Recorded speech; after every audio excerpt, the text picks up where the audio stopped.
and Andrew Mellon. Despite his great wealth, Desloge never lost his sympathy for the working man. Desloge Consolidated Lead Company never dismissed an employee, it is said, because of age or disability. Desloge was reared in the faith of the Catholic Church, and he adhered steadfastly to its teachings.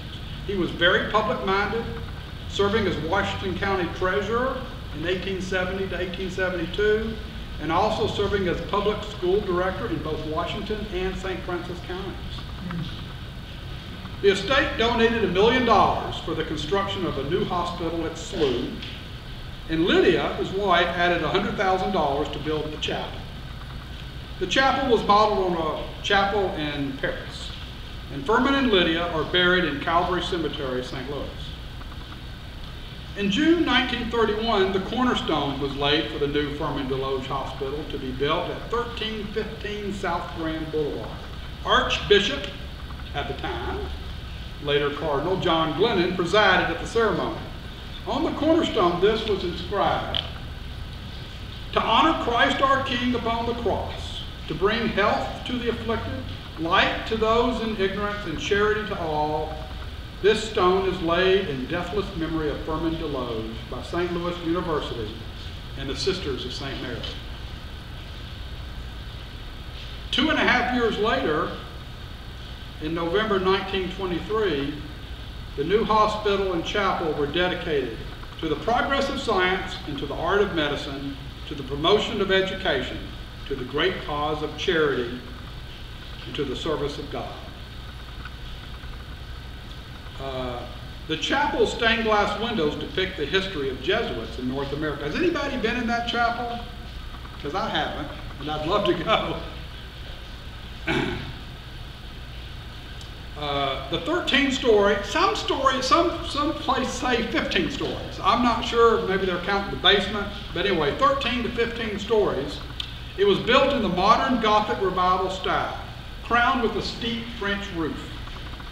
There's something very special about that roof. The roof is made of lead,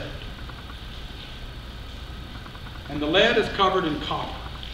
Noting that the roof was made of lead, Firmin's son, Firmin III, said that puts a good cap on things. To prove that no good deed goes unpunished, the U.S. Board of Tax Appeals ruled that the Desloge estate owed $382,700 tax on that $1 million gift. The controversy arose over the third paragraph of his will, which stated, "I have heretofore expressed to my sons my wishes as to certain charitable gifts, and I therefore make no such bequest herein, preferring that my sons shall make such donations within their sole discretion as shall seem to them to be best."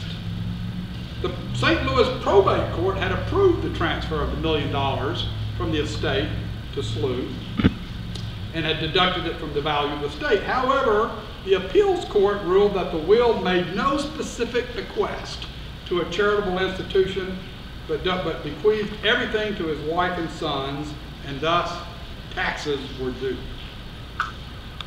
Seemingly, there was no long-lasting hard feeling, because in 1983, the Desloge family gave more money to illuminate the Desloge Hospital's copper roof for its 50th anniversary.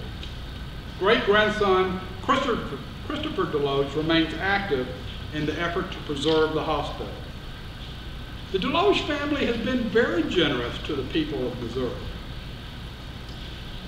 Some of these things I didn't know. Among the donations are 2,400 acres in Reynolds County that became Johnson-Cheyenne State Park. That was in 1955. A 2,100-acre Pelican Island natural area in the Missouri River. Sunset Park in Florissant, Missouri. And Desloge gave his 47 acres near Potosi to his grandchildren, who later donated that property to Washington County. The land was to be named Firmin Desloge Park, and it was dedicated to the mining families in the area. Has anyone been to Firmin Desloge Park near Potosi? You can't find it. There is a road called Desloge Park Road, but there is no park. I don't know what happened to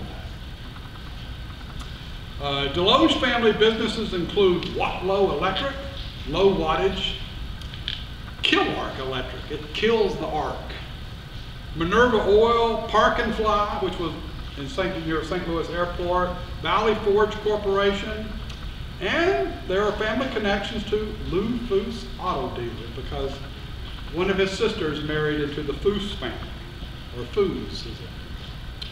And let us not forget that 3 Desloge women have been named Queen of Love and Beauty at the Veiled Prophet Ball.